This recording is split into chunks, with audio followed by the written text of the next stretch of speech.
Afternoon आप भारत देख रहे हैं आप और आपके साथ मैं हूं दीपिका यादव। गुड मॉर्निंग, स्वागत है आपका फिट इंडिया के सुपर हिट बुलेटिन में। मैं हूं आपके साथ श्वेता श्रीवास्तव। तो देश और दुनिया की हर खबर आप तक पहुंचाने के लिए हम दोनों आपके सामने एक बार फिर से हाजिर हैं। तो सैटरडे है, लेकिन खबरों के लिए कोई सैटरडे नहीं होता और इसीलिए जरूरी है कि हर रोज आप खबरों से पूरी तरह अपडेट रहें और इसलिए हर रोज हफ्ते के 7 दिन हम आपके लिए लेकर आते हैं फिट इंडिया का super hit bulletin.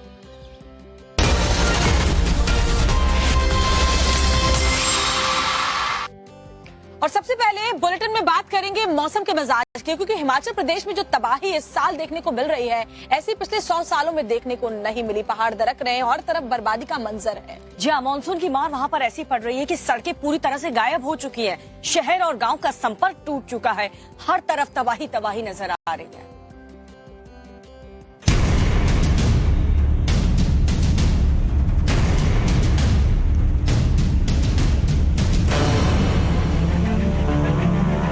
Himachal Pradesh ने इस साल सबसे बड़ी त्रासदी झेली है। बारिश और नॉन स्टॉप लैंडस्लाइड ने राज्य का नक्शा बदल कर रख दिया है। शिमला टू लाहौल स्पीति विनाश की तस्वीरें डरा रही हैं। पूरे हिमाचल में सड़कें तहस नहस हैं। हर तरफ पहाड़ों का मलबा पड़ा है जो लोगों की मुश्किलें बढ़ा रहा है। हिमाचल सरकार ने पूरे राज्य को प्राकृतिक आपदा प्रभावित क्षेत्र घोषित कर दिया है। टूरिज्म पर बेस्ड हिमाचल को हुए भारी नुकसान के बाद राज्य सरकार ने केंद्र से आर्थिक मदद की गुहार लगाई है।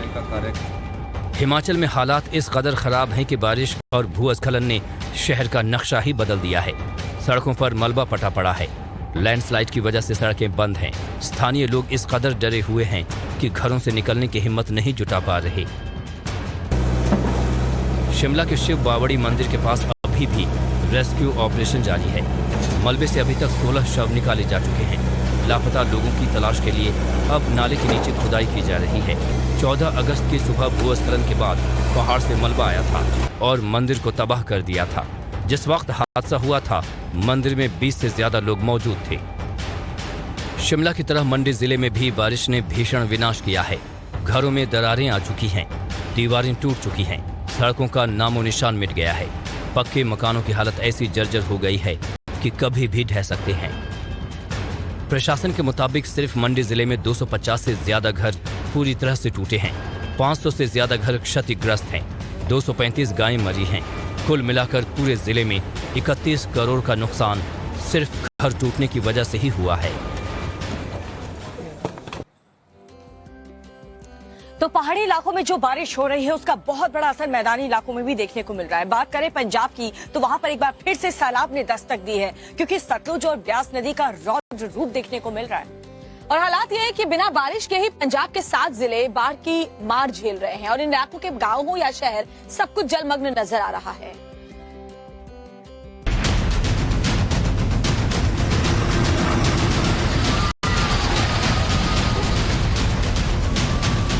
हिमाचल प्रदेश में हो रही बारिश का असर पड़ोसी राज्य पंजाब पर भी पड़ रहा है। पंजाब के कई जिले जलमग्न हैं। कई इलाकों में पानी का कब्जा है, जिससे आवाजाही ठप हो गई है। गांव के गांव सैलाब की चपेट में हैं। फिरोजपुर के हुसैनीवाला बॉर्डर के पास बने इस विशाल पुल का आधा हिस्सा सैलाब के तेज बहाव के साथ बह गया था। अब इस पुल की मरम्मत का काम तेजी से चल रहा है। ये पुल सरहद के करीब और सतलुज के किनारे बने करीब 1 दर्जन गाँव के लिए अकेला पुल है। इस पुल के टूटने से कई गांव के लोगों को आवाजाही में दिक्कतों का सामना करना पड़ रहा है। अब आर्मी और प्रशासन की तरफ से लोहे का पुल बनाकर इसे जोड़ा गया। फिरोजपुर जिले पर कुदरत की मार सिर्फ इतनी ही नहीं है, बल्कि इस इलाके में कई एकड़ फसल भी पानी की मार से खराब हो चुकी है। अब गुरदासपुर में मचे पानी के गदर को देखिए। पौंड डैम से पानी छोड़े जाने के बाद जिले के 50 गाँव में बाढ़ जैसे हालात हैं। पिछले 4 दिन से इन गाँव में लोग ब्यास नदी के रौद्र रूप का शिकार हैं। इस वक्त हम पंजाब के गुरदासपुर में हैं, जहां ब्यास नदी ने हाहाकार मचा दिया है। ब्यास नदी में पौंग डैम से जो पानी छोड़ा गया उसने कई गांवों को चपेट में ले लिया है। तकरीबन 50 गांव प्रभावित हुए हैं। इस वक्त मैं गुरदासपुर में पुराना शाला के आसपास हूं, जहां कई गांव बाढ़ प्रभावित हैं। बाढ़ से ऐसी तबाही मची है कि सड़कों पर कमर तक पानी है। गांव के अंदर जहां तक नजर घुमाएंगे सिर्फ पानी ही पानी नजर आएगा। बड़े हिस्से में फसलें बर्बाद हो गई हैं। ग्रामीणों का जीवन ट्रैक्टर के भरोसे चल रहा है। राहत और बचाव के लिए गुरदासपुर के प्रभावित गांव में एनडीआरएफ, एसडीआरएफ और प्रशासन की टीमें लगी हुई हैं।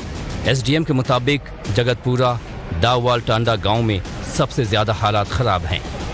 ਸਿਚੁਏਸ਼ਨ ਇਸ ਤਰ੍ਹਾਂ ਹੈ ਕਿ ਦੇਖੋ 13th 14th ਨੂੰ ਜਿਹੜਾ ਪਾਣੀ ਦਾ ਲੈਵਲ ਸੀਗਾ ਉਹ ਇਨਕਰੀਜ਼ ਹੋਣਾ ਸ਼ੁਰੂ ਹੋਇਆ ਸੀ ਤੇ ਸਾਨੂੰ ਇਨਫੋਰਮੇਸ਼ਨ ਮਿਲ ਰਹੀ ਸੀ ਕਿ ਵੀ ਪਾਣੀ ਦਾ ਲੈਵਲ ਵੱਧ ਜਾਏਗਾ ਤੇ ਸਿਚੁਏਸ਼ਨ ਥੋੜੀ ਖਰਾਬ भी हो सकती है। एनडीआरएफ के साथ सेना को भी राहत और बचाव कार्य में लगाया गया है। बाढ़ के फेज 2 में अभी तक 5000 लोगों का रेस्क्यू किया गया है, जबकि 4 लोगों की मौत हुई है। और पहाड़ों पर लगातार हो रही बारिश की वजह से मैदानी इलाके भी जलमग्न है। उत्तर प्रदेश में भी नदियां उफान पर है और रिहायशी इलाकों में भी डेरा जमा लिया है। बात करें यूपी के कई ऐसे जिले हैं जहां पर पानी पानी भर चुका है। आपको रिपोर्ट दिखाते हैं, वहां के हालात देखिए। पहाड़ी राज्यों के साथ साथ आफत मैदानी इलाकों में भी है। यूपी के कई जिलों में बाढ़ के हालात हैं। तबाही की तस्वीरें यूपी से भी सामने आने लगी हैं। मेरठ जिले के हस्तिनापुर खादर इलाके की तस्वीरें देखिए। यहाँ नदी किनारे मौजूद 2 मंजिला इमारत भर कर नदी में समा गई। ये इमारत एक ट्यूबवेल की थी। चंद सेकंड्स में ही बिल्डिंग खंडहर हो गई। मेरठ के हस्तिनापुर खादर इलाके के 15 गांव में बाढ़ है। पिछले 1 महीने से गांव में पानी भरा है। इतना ही नहीं, हस्तिनापुर के आसपास गांव के गांव सैलाब की चपेट में हैं। घुटनों तक लगे पानी के बीच से ही ग्रामीण आवाजाही कर रहे हैं। अमरोहा जिले में गंगा नदी के किनारे बसे दर्जनों गांव में बाढ़ का पानी घुस गया है। हसनपुर और गजरौला इलाके की तस्वीरें देखिए। यहाँ 3-3 फीट तक पानी भर गया है। फसलें जलमग्न हो चुकी हैं। चारों तरफ तबाही का मंजर साफ दिखाई दे रहा है। गांव में पानी भरने की वजह से हालात बेहद खराब हो चुके हैं। बच्चे स्कूल नहीं जा पा रहे। स्थानीय लोगों का आरोप है कि प्रशासन की ओर से कोई मदद नहीं मिल रही। सो रहे थे, रात को पानी घरों में बढ़ गया। आटा दाना जितना था सारा बह गया और बच्चों को ले गए। अपनी बस जान बचाकर वहाँ से भागे हैं। आदमपुर चौपले पे जारतों पे रह रहे हैं। यूपी के फतेहपुर में भी गंगा नदी उफान पर है। यह नदी का जलस्तर खतरे के निशान को पार कर चुका है। हालात ऐसे हैं कि हजारों एकड़ फसल जलमग्न हो चुकी हैं। कई गांव के संपर्क मार्ग में पानी भर गया है। एसडीएम समेत तमाम अधिकारियों ने बाढ़ प्रभावित इलाकों का दौरा किया है और ग्रामीणों को हर मदद का भरोसा दिया है। मुरादाबाद और कानपुर में भी गंगा नदी उफान पर है और किनारे बसे इलाकों को डुबो रही है। तस्वीरें देखिए। गंगा का सैलाब डरा रहा है। प्रशासन ने लोगों से नदी के किनारे नहीं जाने की अपील की है। नदी का जलस्तर लगातार बढ़ता जा रहा है। एक बाइक सवार टकरा गया। तेज रफ्तार से ये युवक बाइक चला रहा था। बाइकर्स ग्रुप के साथ ये बाइकर चल रहा था और हादसे में ये बाइक सवार घायल हो गया। पुलिस ने वीडियो ट्वीट कर नियम न तोड़ने की अपील भी लोगों से की है, क्योंकि लगातार बारिश की वजह से उत्तराखंड के कई जिले इस वक्त परेशान हैं, बाढ़ प्रभावित हैं और ऐसे में यहाँ पर तेज रफ्तार से बाइक चलाना जानलेवा हो सकता है।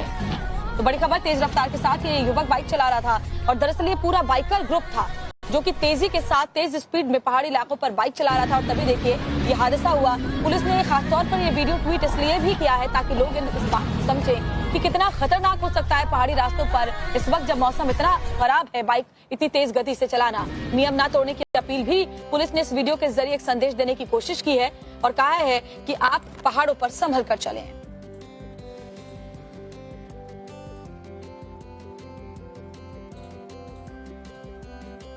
और चलिए अगली खबर आपको मध्य प्रदेश के बड़वानी से बताते हैं, जहां पर एक मुस्लिम युवक और हिंदू लड़की की शादी होना बहुत बड़ा बवाल हो गया। जी, और बजरंग दल से जुड़े जो लोग थे वो वहां पर पहुंचे तो उन्होंने हनुमान चालीसा का पाठ किया। उसके बाद क्या हुआ देखिए इस रिपोर्ट में। मध्य प्रदेश के बड़वानी में हंगामा मचा हुआ है। लोग हनुमान चालीसा का पाठ कर रहे हैं। मौके पर पुलिस का पहरा है।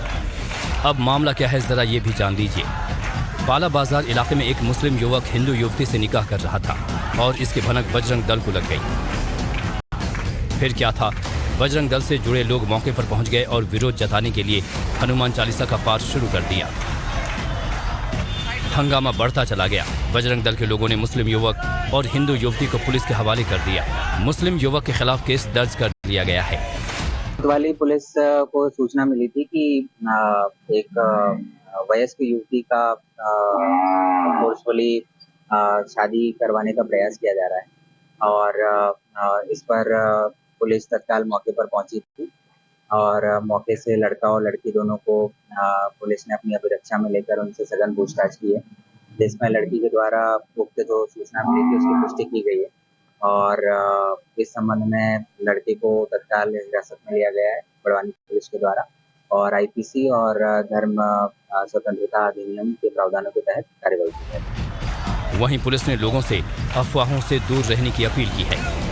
कुछ खबरें ऐसी आई है जिसमें बतलाया जा रहा है कि कुछ पक्षों में पथराव हुआ है या फिर फोर्सफुली दुकानें बंद कराने की बात आई, तो उक्त समस्त तथ्य मिथ्या है। बड़वानी पुलिस उनका खंडन करती है। पुलिस के मुताबिक सोशल मीडिया पर अफवाह फैलाने वालों पर सख्त कार्रवाई की जाएगी। तो बड़वानी में जहां हिंदू लड़की और मुस्लिम युवती से उसके भाई का नंबर मांगा जाता है। नंबर दो तुम्हारे भाई का। तुम यार तुम्हारे कुछ बोलूं मैं इज्जत से बात करो, इज्जत समझ में नहीं आ रही तुम्हारे को। हाँ इज्जत से तुम्हारे पहले नंबर पूछा मैं को पुरखे को बदनाम करे, लंगे फिरो, हमारा क्या करना है? हमारे पुरखे से मतलब है, समझे ना, जिसके साथ फिर से फिरो। फिलहाल पुलिस ये पता लगाने की कोशिश कर रही है कि वीडियो कब और कहां का है। और एक शादीशुदा प्रेमिका से संबंध रखना एक शख्स को बहुत ज्यादा भारी पड़ गया। ये जो शख्स है वो प्रेमिका के ससुराल पहुंच गया और ससुराल वालों को इस मामले की भनक लग गई और उसके बाद क्या हुआ वो इस रिपोर्ट में देखिए आप। शादीशुदा महिला से प्रेम प्रसंग का आरोप, पकड़े जाने पर दी तालिबानी सजा। प्रेमी प्रेमिका को पेड़ से बांधा।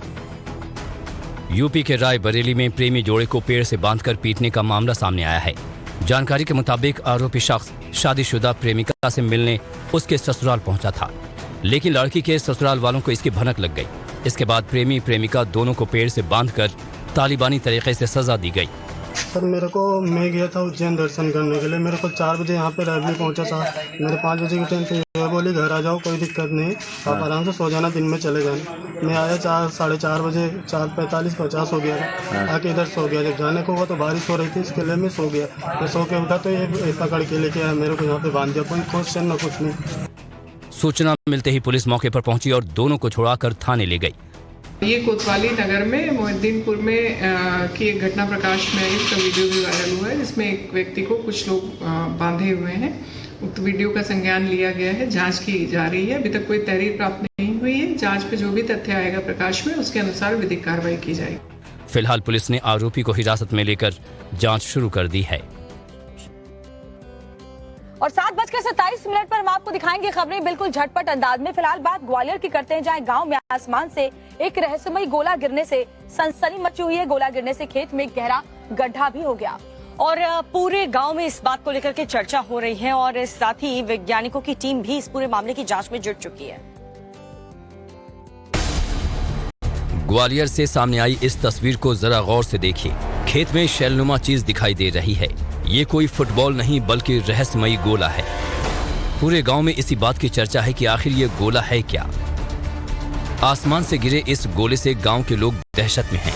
डर के मारे कोई इसे छूने की हिम्मत नहीं कर रहा, लेकिन इस नजारे को देखने के लिए लोग दूर दराज से पहुंच रहे हैं। हर कोई उत्सुक है ये जानने के लिए कि आखिर ये है क्या। धान के खेत में गोला गिरने के बाद गांव में गहमा गहमी का माहौल है। जानकारी मिलने पर पुलिस भी मौके पर पहुंची और लोगों को इस रहस्यमयी गोले से दूर रहने को कहा। अभी ये इसके बारे में कुछ बता नहीं सकते। अभी ऊपर कंट्रोल रूम को बताया है और वैज्ञानिक आएंगे तब उसकी जांच करेंगे क्या हो सकता है। जी ये संदेह में है और क्या हो सकता है इसके बारे में। तो ग्रामीणों को बचाओ, दूर रहने की। चलो ठीक है। गांव के लोगों का कहना है कि ये गोला चक्री की तरह घूमती हुई धान के खेत में आ गिरा, जिससे दहशत फैल गई। दावा किया जा रहा है कि गोले का वजन 50 किलो के आसपास है। जहां ये गोला गिरा वहां बड़ा गड्ढा हो गया है। फिलहाल वैज्ञानिक इस रहस्यमयी गोले की जांच कर रहे हैं। जांच के बाद ही साफ हो पाएगा कि आखिर पूरा मामला है क्या। और गुजरात के गिर सोमनाथ से एक बेहद हैरान परेशान करने वाला मामला सामने आया है। यहाँ पर शेर का दहशत देखने को मिला। इस शेर ने एक बच्चे की जान भी ले ली। शेर के खौफ की कुछ और तस्वीरें भी सामने आई हैं, दिखाते हैं आपको। रात के अंधेरे में सड़कों पर घूमता हुआ एक शेर दिखाई दे रहा है। देखने में यह इलाका रिहायशी लग रहा है। अंधेरे में शेर आगे बढ़ते हुए एक बच्चे की जान ले लेता है। खौफनाक तस्वीर गुजरात के गिर सोमनाथ जिले से सामने आई है, जहां मतनापुर गांव में शेर ने 2 साल के मासूम को अपना शिकार बना लिया। उस वक्त बच्चा घर के बाहर खेल रहा था। तभी घूमता हुआ ये शेर उसके पास आया और बच्चे को उठा ले गया। वेरावल रेंज के वन अधिकारियों की छानबीन के बाद बच्चे का शव घर से 500 मीटर दूर झाड़ियों से बरामद किया गया है। गिर सोमनाथ जिले के गांव में पहले तेंदुए का आतंक था और अब पिछले कुछ महीनों से रिहायशी इलाकों तक शेर भी आने लगे हैं, जिसे लेकर गांव वाले काफी डरे हुए हैं। इस गांव में शेर ने अब तक 6 लोगों को अपना शिकार बनाया है। ग्रामीणों के मुताबिक इलाके में करीब 3 से 4 शेर खुले में घूम रहे हैं, जिन्हें पकड़ने की कोशिश की जा रही है। फोटो का नशा बन जाए सजा आपको दिखाएंगे 7 बजे, जहां पर बिहार पुलिस को एक बहुत बड़ी कामयाबी हाथ लगी है। जी हां, बिहार के औरंगाबाद में पुलिस ने एक बड़ा हथियारों का जखीरा बरामद किया और साथ ही अवैध हथियार बनाने वाले एक शख्स, एक आरोपी को भी अरेस्ट किया। मिनी गन फैक्ट्री का भंडाफोड़ होने के बाद पुलिस के हाथ क्या क्या लगा है और क्या अपडेट इस मामले को लेकर है, वो इस रिपोर्ट में। बिहार पुलिस ने औरंगाबाद के एक घर में अवैध तरीके से चल रही हथियार बनाने की मिनी गन फैक्ट्री का भंडाफोड़ किया है। छापेमारी में पुलिस ने भारी मात्रा में हथियार बरामद किए हैं। घर में अवैध तरीके से हथियार बनाने की सूचना कासमा स्टेशन पुलिस को देर रात मिली, जिसके बाद पुलिस ने छापेमारी शुरू की। हालांकि पुलिस के आने की भनक लगते ही हथियार बनाने वाले आरोपी तो फरार हो गए, लेकिन पुलिस को देसी कट्टा, 2 अर्धनिर्मित कट्टा, 1-2 नाली बंदूक, 2 देसी मस्कट, 6 जिंदा मस्कट कारतूस, 9 mm के 4 कारतूस, 1 देसी कट्टा की गोली और 1 ब्लावर बरामद हुए हैं। पुलिस की टीम की रेड की खबर मिलते ही घर के मालिक फरार हो गए, लेकिन पुलिस ने खतरनाक हथियारों के साथ साथ एक आरोपी को भी धर दबोचा, जिससे पूछताछ की जा रही है। अवैध निर्मित शस्त्र को अभियुक्त के द्वारा किसके कहने पे और कहां सप्लाई किया जा रहा था, इस संबंध में गहराई से छानबीन जारी है। हथियार की सप्लाई कहां-कहां की जाती थी, इसकी जानकारी अभी पुलिस को नहीं मिली है। पुलिस इस दिशा में भी जानकारी जुटाने में लगी हुई है और पुलिस को उम्मीद है कि अवैध हथियार बनाने वाले नेक्सस का नाम भी सामने आएगा। इधर सीमा हैदर और मिथिलेश की लड़ाई अब नेक्स्ट लेवल तक पहुंच गई है। मानहानि से बढ़कर मामला यहां तक हो गया कि नाक की लड़ाई से माना जा रहा है और सुप्रीम कोर्ट तक लड़ने की बात भी सामने आ रही है। जी हाँ, सवाल ये उठ रहा है अब कि आखिर ये मामला इतना बढ़ क्यों रहा है या फिर जानबूझकर इसे बढ़ाया जा रहा है। जानने के लिए इस रिपोर्ट को देखिए। सीमा और सचिन के लव स्टोरी के बाद शुरू हुई जंग अब नेक्स्ट लेवल पर है। टीका टिप्पणी का मामला अब कोर्ट तक पहुंच गया है। सीमा की तरफ से नोटिस भेजने के दावे किए जा रहे हैं, तो वहीं मिथिलेश की तरफ से नोटिस नहीं मिलने की बात कही जा रही है और नोटिस मिलने पर करारा जवाब देने का ऐलान किया गया है। साथ ही परेशान करने के सवाल पर क्या जवाब दिया गया, आप खुद सुन लीजिए। उस पे कार्रवाई कर रहे हैं, एजेंसियां जांच कर रही हैं, सवाल जवाब दे रहा तो मेंटली हैरेस तो होगा। वो हैरेस मिथिलेश के शब्दों से नहीं है, वो तो क्योंकि गवर्नमेंट से तो कह नहीं सकता, एजेंसियों को तो कह नहीं सकता, हैरेस तो वो अपने कर्मों से हो गया है। सचिन और मिथिलेश की लड़ाई में गांव के लोग भी 2 गुट में बढ़ गए हैं। कुछ लोग सचिन और सीमा की ओर से हैं, तो कुछ लोग मिथिलेश के समर्थन में हैं। सीमा के वकील के ऐलान के बाद मिथिलेश भाटी की तरफ से भी अब इस लड़ाई को आखिरी मुकाम तक पहुंचाने के लिए कमर कस ली गई है। बिल्कुल तैयारी पूरी है। हमारा अधिवक्ता पैनल, चाहे वो नोएडा लड़ ले, चाहे वो हाई कोर्ट लड़ ले या वो सुप्रीम कोर्ट लड़ ले, जहां वो चाहे वहां लड़ने के लिए हम तैयार हैं, क्योंकि हम सच्चे की लड़ाई लड़ेंगे। लप्पू और झिंगुर से शुरू हुआ ये मुद्दा काफी दिनों से गरमाया हुआ है। सीमा वर्सेस भाभी जोरों पर है, लेकिन अब लप्पू और झिंगुर वाले मुद्दे की गूंज पाकिस्तान में भी सुनाई दे रही है। कहा जा रहा है कि गुलाम हैदर ने भारत आने का मन बना लिया है। भारत आकर वो क्या करेगा, ये तो बात की बात है। फिलहाल सचिन और सीमा की प्रेम कहानी जल्द ही सिल्वर स्क्रीन पर आने वाली है। फिल्म कराची टू नोएडा का काम तेजी से किया जा रहा है। फिल्म का पोस्टर लॉन्च किया जा चुका है, जिसमें सीमा के 3 अलग अलग रूप दिखाए गए हैं। अब इसका थीम सॉन्ग चल पड़े हैं हम कल लॉन्च किया जाएगा। और देखिए, चांद के सफर पर देश जल्द ही एक और नया इतिहास रचने वाला है। हम बात करें चंद्रयान की, आप समझ ही गए होंगे। तो चंद्रयान 3 बस अब यही चुनौती बाकी है कि इसकी सफल और सॉफ्ट लैंडिंग हो जाए सतह पर। लेकिन इसके लिए कौन कौन सी चुनौतियां अभी भी बाकी हैं, ये जानने के लिए इस रिपोर्ट को देखिए आप। हवन हो रहा है, घंटी बज रही है, शंख बज रहा है, और ये सब क्यों हो रहा है, ये आप खुद सुनिए। जिस नगर में ये चंद्रयान प्रवेश करने जा रहा है, वहाँ निर्विरोध चला जाए और बिना किसी अवरोध के ये अपने कक्ष में स्थापित हो जाए, इसकी कामना के लिए हम लोगों ने भगवान श्री काशी विश्वनाथ जी से पूजा अर्चन करके एक प्रार्थना किया। बिल्कुल ठीक सुन रहे हैं आप, ये सब हो रहा है चंद्रयान 3 की सफलता के लिए। कोई पूजा कर रहा है तो कोई यज्ञ। चलिए अब आपको दिखाते हैं कि सांसद मनोज तिवारी क्या कह रहे हैं। चंद्रमा है माथ पर शिव की कहानी है, चंद्रयान उतर रहा है, ये अद्भुत निशानी है। चंद्रयान जब उतरेगा होगा जयगान भी, वैज्ञानिकों के संग संग शिव का निशान भी। चंद्रयान 3 जैसे जैसे आगे बढ़ रहा है, लोगों की उम्मीदें भी बढ़ रही हैं। विक्रम लैंडर प्रोपल्शन मॉड्यूल से अलग होकर चांद की तरफ बढ़ चला है। इतना ही नहीं, चंद्रयान 3 ने लैंडिंग एरिया की फोटो भेजी है। इसके अलावा चंद्रयान 3 के मिशन चांद में एक और अहम चरण पूरा हुआ है। ये चरण है डिबूस्टिंग का, जिसमें लैंडर विक्रम और चांद की सतह से दूरी और गति कम की गई है। इस मिशन के 4.25 लाख किलोमीटर की यात्रा में अब महज 100 किलोमीटर की दूरी बाकी है, जो विक्रम लैंडर को खुद तय करनी है। इसके लिए लैंडर को अपनी गति और ऊंचाई कम करनी है, जो वो चांद के चारों तरफ 2 बार चक्कर लगाते हुए कम करेगा। इस मिशन में अब दूसरी डिबूस्टिंग कल रात 2 बजे की जाएगी। इसरो के अनुसार 23 अगस्त की शाम 6 बजे के आसपास लैंडर को चांद पर उतरना है। फोटो का नशा बन न जाए सजा, आपको दिखाएंगे 7:27 पर खबरें बिल्कुल झटपट अंदाज में। चलिए आगे बढ़ते हुए बात करते हैं। लोकसभा चुनाव को लेकर तैयारियां तेज हो गई हैं और इस बार बिगुल फूका है अजय राय ने, जिनके मुताबिक अमेठी और वाराणसी की जो जंग होगी चुनावी, वो बेहद दिलचस्प होगी। जी हाँ, अजय राय ने जो चुनौती दी है और जो बात और जो बयान उन्होंने राहुल गांधी को लेकर के कहा है, साथ ही प्रियंका गांधी को लेकर के, वो कह रहे हैं कि वाराणसी से वो चुनाव लड़ेंगी और राहुल गांधी अमेठी से चुनाव लड़ेंगे। उसके बाद क्या सियासी बवाल मचा, आपको दिखाते हैं इस रिपोर्ट। क्या राहुल गांधी अमेठी से चुनाव लड़ेंगे? क्या पीएम मोदी को टक्कर देंगी प्रियंका गांधी? इस सवाल पर यूपी कांग्रेस के नए अध्यक्ष अजय राय ने क्या कहा, सुनिए। बिल्कुल राहुल गांधी अमेठी से लड़ेंगे। अमेठी के लोग यहाँ आए हैं और जहाँ से प्रियंका गांधी जी की इच्छा बनारस अगर होगी, हमारा एक एक कार्यकर्ता उनके लिए जान लड़ देगा। जोश देख रहे हैं आप। नए अध्यक्ष बनाए जाने के बाद कांग्रेस का जोश फुल हाई है। नए दावे किए जा रहे हैं, जीत की हुंकार भरी जा रही है। सुनिए अजय राय ने स्मृति ईरानी को लेकर क्या तंज कसा है। अब स्मृति ईरानी खुदे बौखला गई हैं। 13 रुपए किलो में चीनी दिलवा रही थी, दिलवा पाई? उनसे पूछिए। 13 रुपए किलो में हमारे लोग आए अमेठी के, उनसे पूछिए। कहा था कि 13 रुपया में आपको चीनी मिलेगा और कमल का बटन दबाइए, वो 13 रुपए का चीनी कहाँ गया, जनता को जवाब दे।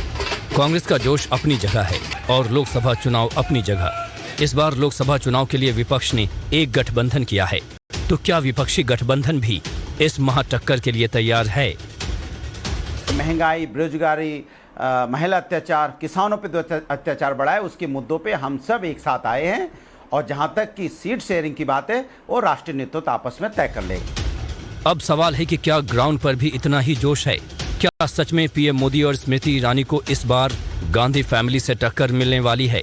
आप खुद सुन लीजिए। प्रियंका गांधी किसी कीमत पे नहीं और किसी जन्म में नहीं उनको टक्कर दे पाएंगी। वो लोग मुश्किल में रहे हैं और मुश्किलें है जीतना, यहाँ से सब मुश्किल में है। तो आप बार बार अमेठी क्यों कर रहे हैं? वही हाल वही होगा जो रामपुर में हुआ था। सुना आपने। इधर बीजेपी भी अजय राय के दावे पर तंज कस रही है। सुनिए बीजेपी की तरफ से क्या सवाल उठाए गए हैं। ये नए नए अध्यक्ष बने ना, राज दरबार की जय हो, राज दरबार की जय हो, जय जयकार करने वाले लोग हैं। ये अमेठी छोड़ के क्यों गए थे? दरअसल चुनाव जैसे जैसे नजदीक आ रहे हैं, तीर और तुक्का भी उसी तेजी से चलाए जा रहे हैं। कौन चुनाव लड़ेगा और कहां से लड़ेगा, अब तक इस पर कोई आधिकारिक बयान नहीं आया है। लेकिन आरोपियों ने, अपराधियों ने, बदमाशों ने घर में घुसकर हत्या कर दी। अब इस पूरे मामले को लेकर सियासत भी गर्म हो चुकी है बिहार में। एक हत्या के मामले में वो अहम गवाह थे और उनकी जान ले ली गई अपराधियों की तरफ से। इसके बाद बिहार सरकार पर एक बार फिर से कानून व्यवस्था को लेकर सवाल खड़े हुए हैं और क्या जवाब बिहार सरकार की तरफ से दिया जा रहा है, वो इस रिपोर्ट में। क्या बिहार में फिर लौट रहा जंगल राज? कानून व्यवस्था पर क्यों उठ रहे सवाल? विपक्ष के सवाल पर क्या है सीएम नीतीश का जवाब? सबसे पहले मुख्यमंत्री को सुनिए। संजय जायसवाल ने कहा है कि आपराधिक घटनाएं जिस तरह से बढ़ रही है, पाकिस्तान जैसी हालत हो गई है बिहार की। कहाँ आपराधिक घटना घट रही है? कौन कह रहा है? आप जरा देखिए तो, क्या बात है? यहाँ कोई आपराधिक घटना कितना कम है, कितना कम है, जरा फिगर तो देखिए। सारा फिगर जो प्रकाशित होता है तब देखिए। ये कोई और नहीं, बिहार के मुख्यमंत्री नीतीश कुमार हैं। और ये बयान कोई बहुत पहले का नहीं, बल्कि पत्रकार की हत्या से महज कुछ घंटे पहले का ही है। देखिए इन तस्वीरों को, यहाँ सन्नाटा है, मातम है और सीने को चीर देने वाली चीखें हैं। ये तस्वीरें अररिया की हैं, जहां घर में घुसकर पत्रकार बिमल कुमार को अज्ञात अपराधियों ने गोली से भून दिया। पैर हिला सैलाब में फिसला, आपको दिखाएंगे फ्रेश। एक बड़ी खबर आपको बताएं, भारत चीन की वार्ता को लेकर बड़ी जानकारी इस वक्त ये मिल रही है। भारत चीन के मेजर स्तर, जनरल स्तर की वार्ता हुई है। मेजर जनरल स्तर की जो वार्ता है दोनों देशों के बीच हो रही है। पूर्वी लद्दाख में जो गतिरोध जारी है उस पर ये बातचीत की गई है। तो बड़ी खबर, भारत के मेजर जनरल पीके मिश्रा ने इस चर्चा की तरफ से वो शामिल हुए। मेजर जनरल हरिहरन ने भी अपना पक्ष रखा इस चर्चा में। दरअसल चुशूल और डिप्सोंग के मुद्दे को सुलझाने की कोशिश दोनों देशों की तरफ से हो रही है और इसी को लेकर के एक बार फिर से बातचीत के टेबल पर दोनों देशों के जो सैन्य अधिकारी हैं वो बैठे हैं। पूर्वी लद्दाख में गतिरोध पर बातचीत दोनों देशों के बीच में हुई है। तो ये बड़ी खबर, मेजर जनरल स्तर की वार्ता भारत और चीन के बीच सीमा विवाद को लेकर हुई है।